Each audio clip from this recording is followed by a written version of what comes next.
Zgjerimi I Unionit është proces I papërfunduar, theksoi ministri hungarez për çështje europiane Janez Boka.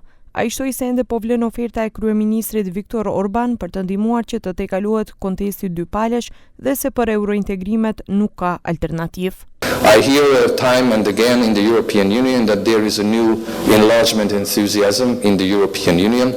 I hope that this is indeed the case, and if it is so, then Western Balkans should be one of the most important beneficiaries of this new enlargement enthusiasm, and the Hungarian government and Hungary works to this end. Boka dhe ministri Murtezani nënshkruan memorandum përmes të cilit Budapesti do të ketë qasje deri te modelet administrative të Maqedonisë me qëllim për të ndihmuar në procesin e negociatave.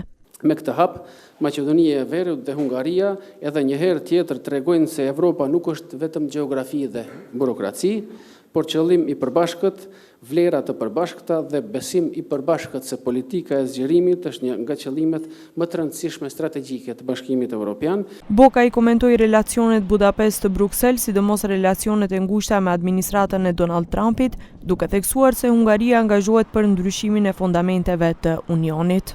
The Hungarian government has never shied away from representing its position strongly in the European institutions, and we are always open to discuss, and we are always open to conduct these political debates that are needed to steer the European Union in the right direction. I don't think that this is a problem. Për zgjerim urgjent të Unionit me Ballkanin Perëndimor më së voni deri në 2030, këto ditë foli edhe ministri e Austrisë për çështje europiane Claudia Plakholm, sipas të cilës rajoni nuk guxon të ulihet fuqive të tjera gjeopolitike.